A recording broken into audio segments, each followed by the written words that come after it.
तुमचं नाव शेतकरी कर्जमाफीच्या यादीत आलं आहे की नाही हे फक्त काही मिनिटातच तुम्हाला कळू शकतं. बहुतांश शेतकरी अजूनही चुकीच्या पद्धतीने यादी शोधत आहेत. त्यामुळे आजचा हा व्हिडिओ शेवटपर्यंत नक्की पहा, कारण शेवटी मी तुम्हाला लाईव्ह पद्धतीने नाव कसं तपासायचं हे दाखवणार आहे.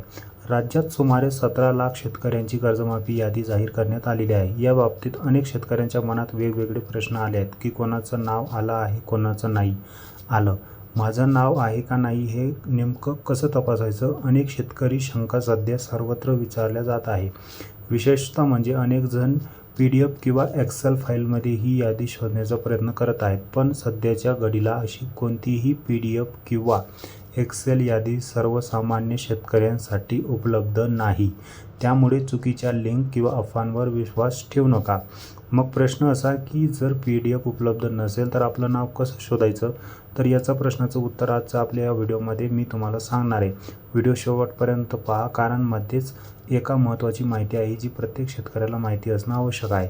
आता आपण थेट पोर्टलवर जाऊन संपूर्ण प्रक्रिया समजून घेऊ. सर्वप्रथम तुम्हाला महाऑनलाईनच्या अधिकृत पोर्टलवर जायचं आहे.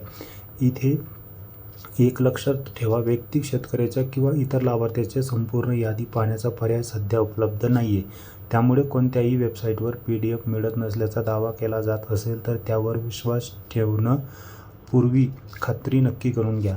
महाऑनलाईन पोर्टलवर आल्यानंतर तुम्हाला पुण्यश्लोक अहिल्यादेवी होळकर शेतकरी कर्जमाफी योजना हा पर्याय दिसेल. या पर्यायावर क्लिक करायचं आहे. तुमच्यासमोर नवं पेज उघडेल. या नवीन पेजवर तुम्हाला आधार क्रमांक, विशिष्ट क्रमांक असे 2 पर्याय दिसतील. सध्या मात्र बहुतांश शेतकऱ्यांसाठी आधार क्रमांकाच्या माध्यमातून माहिती तपासता येत आहे. आता तुम्हाला तुमचे आधार क्रमांक टाकायचा आहे आणि त्याच्यानंतर सर्च करायचं आहे. या ठिकाणी जर तुमचं नाव यादीत असेल तर संबंधित माहिती स्क्रीनवर दिसेल आणि जर नाव नसेल तर रेकॉर्ड नॉट फाउंड असा संदेश स्क्रीनवर दिसेल. यावरून तुम्हाला लगेच समजेल की तुमचं नाव यादीमध्ये समाविष्ट आहे की नाही. पण इथे अजून एक महत्त्वाची गोष्ट आहे. जर तुमचं नाव यादीमध्ये असेल तर फक्त नावच नाही तर त्या शेतकऱ्याची संबंधित माहिती देखील स्क्रीनवर दिसेल. यामुळे loan account number, saving account number, शेतकऱ्याचं नाव आणि कर्जाची रक्कम अशा प्रकारची माहिती दाखवली जाते. म्हणजेच ज्या शेतकऱ्याची माहिती या ठिकाणी दिसते त्या शेतकऱ्याचं नाव यादीमध्ये समाविष्ट झालेलं असं समजायचं. त्यामुळे शेतकरी कर्जमाफीच्या यादीत तुमचं नाव आहे की नाही हे तपासण्याची सध्याची अधिकृत प्रक्रिया हीच आहे.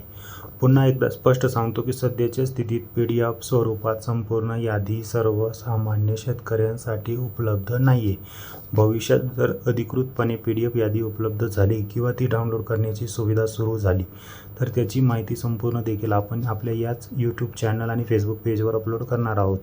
तर त्यानुसार तुम्हाला ती माहिती जाणून घ्यायला तुम्हाला ती माहिती द्यायला आम्हाला आवडेल. ही माहिती तुम्हाला उपयुक्त वाटली असेल तर व्हिडिओ लाईक करा, चॅनल सबस्क्राईब करा, फॉलो करा, जेणेकरून शासकीय अपडेटसाठी आपल्याला सोबत नक्की जोडले जाऊ आणि पुन्हा भेटू पुढील अपडेटसोबत. तोपर्यंत धन्यवाद. जय हिंद, जय महाराष्ट्र.